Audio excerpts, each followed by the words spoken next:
Hi, everyone, and welcome to another Pink Nest podcast. I have a really interesting guest here today with me, and I'm really honored to be able to welcome Zolal Habibi, an international Iranian American human rights advocate with over 25 years of dedicated work amplifying the voices of those who cannot speak freely.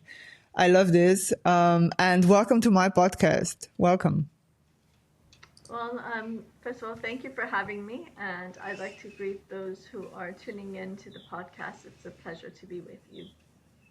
Thank you. Usually, we always start at the beginning. So, childhood and childhood memories. We know that childhood shapes a lot of our adulthood as well. And I want to hear a little bit about your early life. What was your childhood like, and are there any memories that shaped who you become today?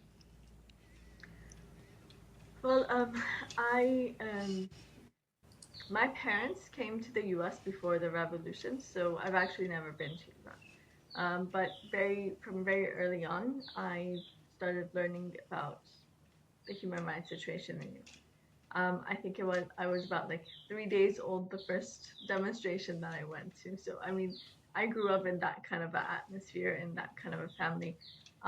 My father was a prominent human rights activist and a writer, and so I remember at the age of 4 or 5 meeting people who were victims of torture who had been able to escape Iran, and they stayed with us for a few weeks because they were going to the UN and the US Congress to testify about what they had endured. And I remember, like, clinging on to these people, like, because they were, like, to me, they were like heroes, and um, wanting to hear their stories and know their stories. And they kept on telling me, no, she's a child. She's not supposed to be hearing this. She shouldn't be even knowing that such things exist.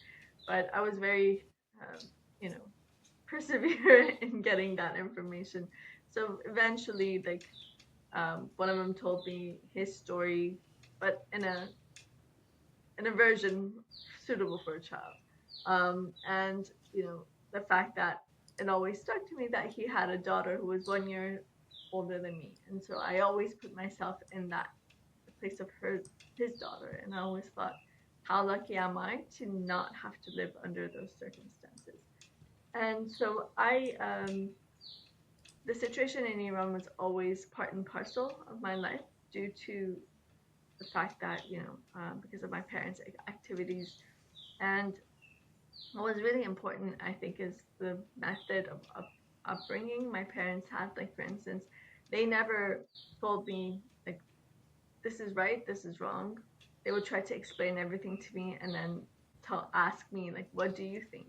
What do you think is right? What do you think is wrong? So those values were instilled in me because they were always choices that I made. It wasn't something that was dictated to me. And that was always part of my life. I remember, like, going to info booths with my mom when I was like 6, I guess, or and trying to stop people and be like, look, you need to listen. This is what's happening to children in Iran. And I felt that connection with the kids, children in Iran, and with the fact that we were living, the people of Iran were suffering from a dictatorship. And uh, I mean, that's how it was. But I always thought, we are here, and that's in Iran.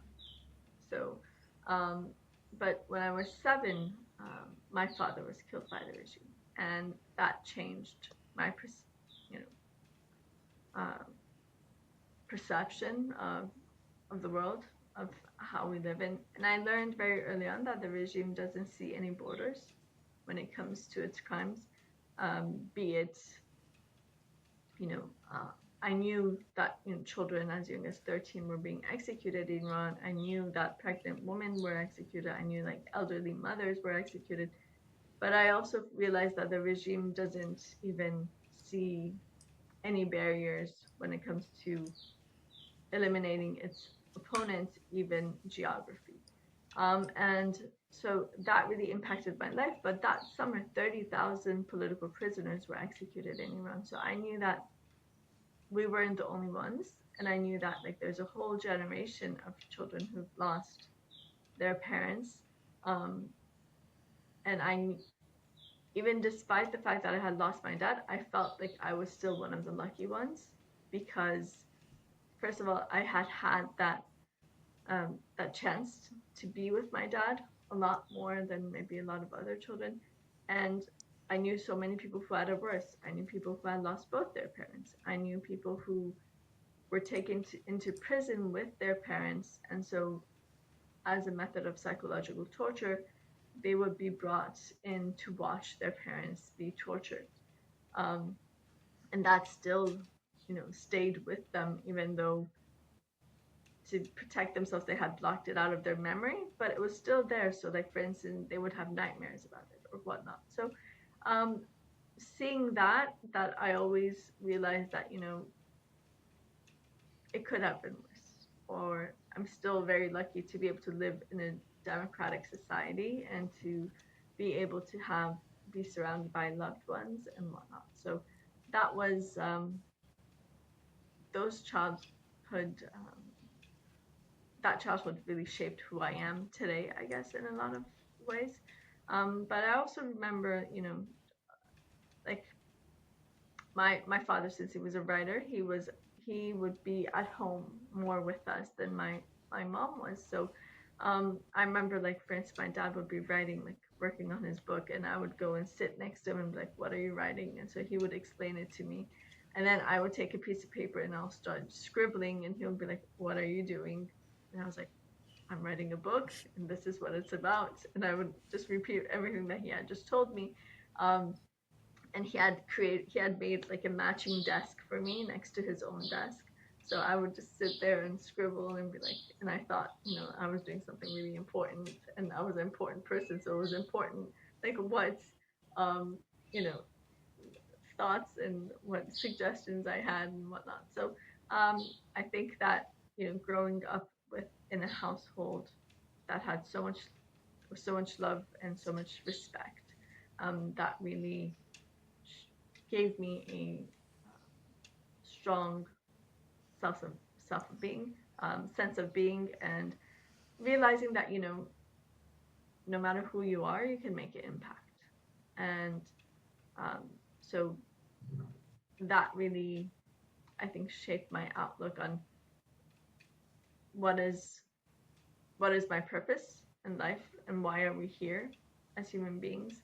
I mean, because when you look at the galaxy, it's like, we're just like a Tiny couple of little dot. dots, but we can still make like a major impact, not only in our personal lives or in the lives of people surrounding us, but, in history and in uh, humanity. And so that always became a important aspect for me to consider in the paths that I choose in my life. Mm. And at the age of 18, as you've mentioned, you faced a quite pivotal choice, pursuing either a medical degree or dedicating your life to human rights advocacy, and you choose advocacy. Can you tell us a little bit more about this decision and what was going through your mind, but also what ultimately guided your decision? Well, yeah, what I mean, I don't know how much you know about like Persian culture or Iranians, but for in our culture, education is something that's really important. And so from childhood, we're all told, you have to study and become something. And my parents always had that too. They said, you have to concentrate on your studies. You need to become, like they would say, it's our generation's responsibility to free Iran. It's your generation's responsibility to build Iran, rebuild Iran after the fall of the dictatorship. So I grew up with that sentiment, and so like studies were really important in our household. Um, and you know, I was on the path of going and studying medicine. In summer of 1999, when I graduated from high school, in July of that year, student uprisings broke out in Iran. And you have to understand, at that time, it was the first time after the 1980s that nationwide protests were forming. And it was unprecedented. It hadn't happened in over a decade. And so all eyes were on it and people were looking at it. And it was the first time that it was actually being televised, because it was the start of cable TV, and it was like being covered by CNN and whatnot. So the world was seeing this firsthand. And I remember those days looking at it, because this was now our generation coming into the scene, because they were college students in their late teens, early 20s. So it was our generation, the generation that was born after the 1979 revolution. And I thought to myself, what are you doing? Which path are you going to go? Are you going to be a bystander and just watch from abroad on television what is happening in Iran and hope that these people pay that price and free Iran, so then you could go there with a plane? Or are you going to be one of those who actually helps create that change and overthrows this regime? So then, so many who are in the diaspora could actually go back to Iran and serve their people. Because at the time I had also read, like the summer before, an article that had just stuck with me. In it said there were, at that time in 1998, there were 20,000 Iranian doctors in the US. Right now, the number is much, much higher. So just imagine if these people could actually go and serve their own people. Iran has the highest brain drain in the world. If you look at all, like major companies, you see an Iranian somewhere in the top of that company. So, or NASA or whatever else that you look at, and a lot of these research institutes or whatnot. So just imagine if these people could actually serve their own people. Well, Iran could flourish into a very strong country, and these are the assets that our country has. So at that point, I decided to join the resistance, and I have been a member of the Iranian resistance since. And yeah, I guess I chose to take not the um, I guess more classical route, and to try to be one of those who creates that impact, to be able to see a free Iran one day. 25 years later, there has been, I mean, the story has been really impactful, and 25 is not, I mean, 25 years, it's a long story, long time after all. And the one thing that really resonated with me is you actually work closely with women's stories as well and their experiences, patterns of courage, resilience. I mean, it must be really impactful. So what is the most challenging part of this work or that's something that maybe you can get out of your experience, out of these 25 years? What's the most challenging bit, but also what is the most rewarding aspect of this journey? Well, there's a bit of both probably, but I think that um, one of the things that makes sometimes you just keep on thinking to yourself, like, how can this continue, is just because seeing how our people are falling victim to this regime, the brutalities of the regime, and on the other hand, how the international community reacts. Because unfortunately, if you look at the past 4 decades, the policy toward Iran has been a policy of appeasement. And when you appease a theocracy, a religious dictatorship, the people of Iran are paying that price. And unfortunately, in every negotiation table, the Iranian people and the Iranian resistance specifically are being used as bargaining chips. And so we have bared that price, and sometimes it has been deadly. Sometimes it has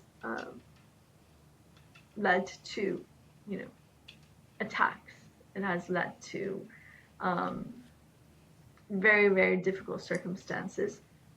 But we've been able to overcome those and persevere, and I think that's really important. But there are also, I think one of the, greatest aspects is knowing day to day that you're on the right side of history, and that you are shaping the narrative for the future generations, and for you're changing the path of a country and its destiny and its history. So being able to see the fact that you have that ability to be that change that you want to see in society, and also to be able to help people. I mean, you mentioned working with a lot of women. Well, the fact that you could take women under your own wings, help them, people who have suffered under a misogynist regime, and to be able to show them that they are worth so much more and they have so much potential, in every aspect of it, and that they are the force for change, and they are the ones who can, you know, take their destiny into their own hands, and to be able to give them those wings to fly, and to remove that double oppression, and for them to be able to really take their place in society, and to help them form that, and to help them gain that self-esteem, and to realize their true potential, and break those shackles really, and that gender roles place on them, and especially under a misogynist regime like the one that people of Iran are suffering from. Because from day one, Khomeini realized one thing, that if he wants to be able to control society, he needs to be able to control one aspect of society completely, and that was women. Because, if, for instance, if you have 50% of society under that grip, then you can control the rest of the society too. And that's why it's not just misogynist views that this regime has. These misogynist views have been written into law, and that is why it's so dangerous. But what's important is that from day one, the women of Iran have stood, and they have never given in. They have never given up. In the 1980s, when this wave of execution and torture and imprisonment began, one of the things that we saw when you hear about the cases and what had happened, you very soon realize that women are faced with far greater torture methods, but they are also the ones who are more resilient under torture and under those pressures and everything. So that really showed, the people of Iran, that, we have such amazing, women and girls in Iran who are so steadfast. I mean, I always, growing up, I had a few role models for myself, like among those who had been killed by the regime. One was a young girl. She was 13 years old. Her name was Fatima Mesbah, and she was executed at the age of 13 in 1981. Her entire family was executed too, but she, as an individual, it wasn't only because she was the child of her father that she was, executed. It was because she stood her stance. And I mean, yes, you might think, like, how much does a 13-year-old know about politics to be executed based on that? But she was, she was about like 10, I guess, when the revolution started, and she grew up in that aspect, like those important years of her life. She was in the midst of a revolution, and she was one of those who would go from school, and pass out pamphlets and try to raise awareness in the streets of Iran, selling newspapers or whatnot, and trying to have dialogue with people, like, this is what's happening, this is why we shouldn't let Khomeini do this or that, because that's not why we revolted. We revolted for, freedom. And what we are going into is nothing of that sort. And so that kind of, knowledge at that young age, that was something that stood with me. Or like Mayam Quatsima Ab, she was a 16-year-old girl who the regime, because of her activism, they had such a hatred toward this woman, because this young girl, because she was one of those who actually formed a lot of, you know, organizations and activists, and especially like teenage activists or whatnot. They had her killed with, 17 bullets. And you have to think to, and like for instance, when her body was recovered, it had been tortured so severely that you couldn't identify her. And so I always thought, like, what was that willpower that she had, and that defiance that, you know, she never gave in, even at her young age. And they had such hatred toward her that the only way that they could deal with it was to eliminate her. And I mean, hearing these stories of resistance growing up, it really resonated with me, and they have like a special place in my heart, even though, I've never met them. I never, I've just heard their stories, but there are so many of them. I mean, 30,000 women have been executed in Iran for their political views in the last 4 decades. And right now, even just in the month of January that we had the uprisings in Iran, you saw that, women were on the forefronts, and hundreds of women have been killed in these protests too. But they are taking their place in, society. And I think that what makes them so brave is they have nothing to lose under this misogynist regime, because they are, I mean, they use everything as a form of defiance, from the way they dress to the way they continue their education. What's interesting is that women in Iran, they form 60% of college students, even though there's positive discrimination for men. But these women look at it as a form of resisting against this regime, that you can't limit us. Mm-hmm. You can't shove us into their homes. We are defiant. We are change makers, and we will use every aspect of our lives to, resist against your rule. And I think that's really powerful and very important. And the work, I want to talk a little bit more about personal cost, because I'm very, very well aware that the work that you do carries extreme emotional weight. I think that also after 25 years and witnessing everything that you've witnessed, you witnessed suffering, but also extraordinary courage, as you've said. What gives you hope? What keeps you moving forward? And also, how do you take care of yourself while doing this work? What gives me hope? That hope that I've had from childhood, that free Iran soon. And I've never given up on that dream, because I think that Iran could really be a prosperous country that can serve as a positive example for the world, instead of the current situation, which unfortunately Iran under the mullahs is the #1 state sponsor of terrorism and the highest executioner in the world. But just imagine it being the opposite, and actually being a stabilizing force in the world and in the region.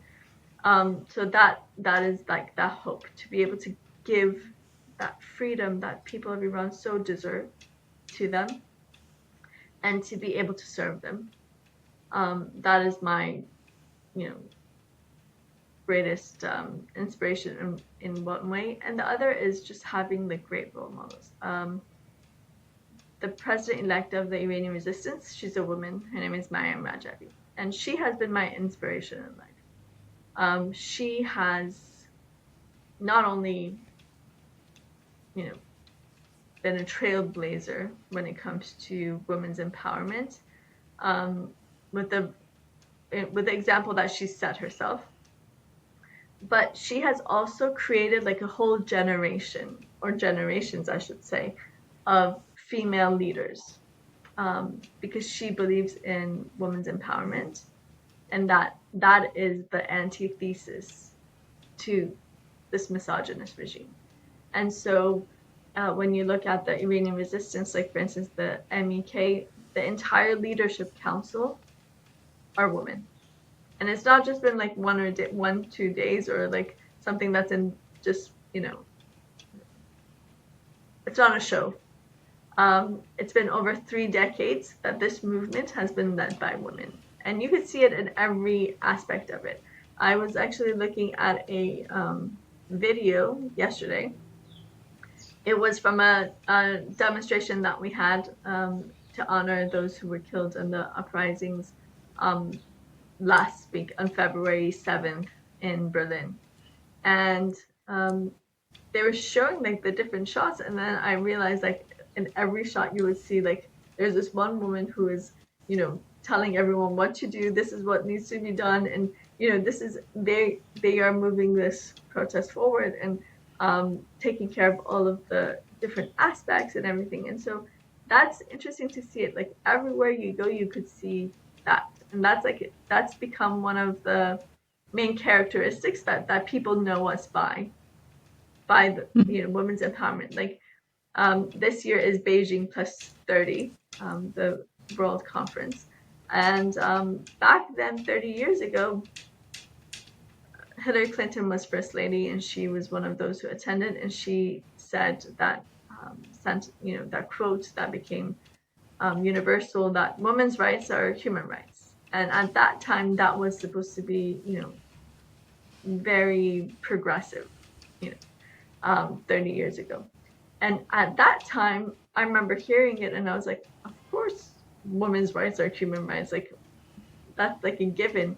But why did I feel that way? Because since 1993, the entire leadership of this resistance were in the hands of women. So I had seen like this generation of women who were leading. So growing up, I realized I didn't have a lot of the glass ceilings that others did in their minds, because I had these women in front of me. I had seen my mom and how like the decisions that she had made in her life, which were, whenever I think of it, I understand that it was very, very difficult, but she did that, and she put others and her country before everything else.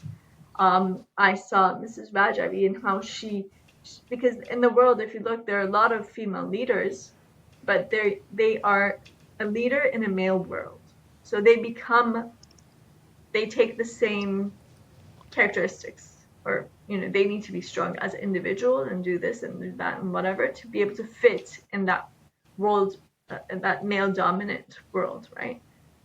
Mrs. Rajavi, that's not the path that she has taken. First of all, from the minute she became co-leader of this movement, she started taking the hands of other women and telling them, you can do it too. You can do it too. There's no difference between us. And so she has created like this whole generation of female leaders who are capable in every capacity. And I think that is something that I hope the world will be able to learn about more. The reality is that we have been so concentrated on our fights against the regime that we haven't really covered this aspect as much as we should. It usually tends to be one International Women's Day conference a year that she comes and gives a report of what we have been able to accomplish in the past year in regards to, gender equality and also women empowerment. And what's interesting is that I know people that have been attending this conference for like 30 years, and this is the one thing that they are not willing to miss throughout the year, because they're like that. They're not just they're professors, they are philosophers and whatnot, but they make it, they're ministers or former heads of state. But for them, this conference is that one conference that you don't lose, because it has so much experience that they have only dreamt of, or it's always been like something that has been written on paper. But this is not just a thesis. This is in practice. and the results of that. Actually, this Saturday, the 21st of February, is our International Women's Day conference, and so I'm seeing like people who are just looking forward to coming and joining and to hear Mrs. Rajabi say, where do we stand today? And I think that a lot of people also, when they saw, women in the forefront in 2022 after the death of Mahsa Amini and the uprisings, then for them it was a new phenomenon. But this was not something that brewed overnight. This has been the result of having the main opposition have such great respect for the role of women, and really conveying that message to society that the women of Iran are the force for change, and that is what gave them that defiance and that steadfastness to stand, because they're like, yeah, we can do this, we've seen it, and it's going to be done.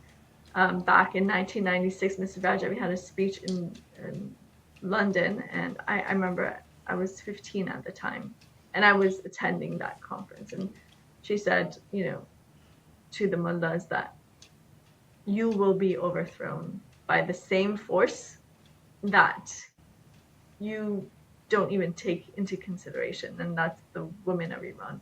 And she said that in 1995, and today the world is seeing that exactly, that the women of Iran are that force for change. And I think that's one of my greatest day-to-day inspirations, to be able to follow in her footsteps and to learn from her experience, and like the things that she teaches us, that you have everything, because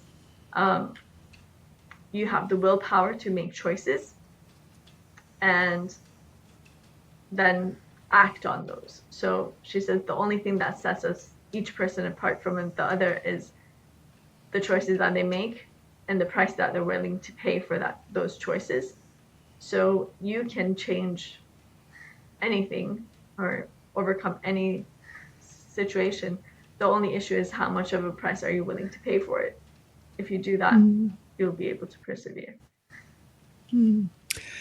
Zolal, we're coming to the end of our interview, and time just flew. I just checked on the clock, and it's like, wow, it's crazy how time flies.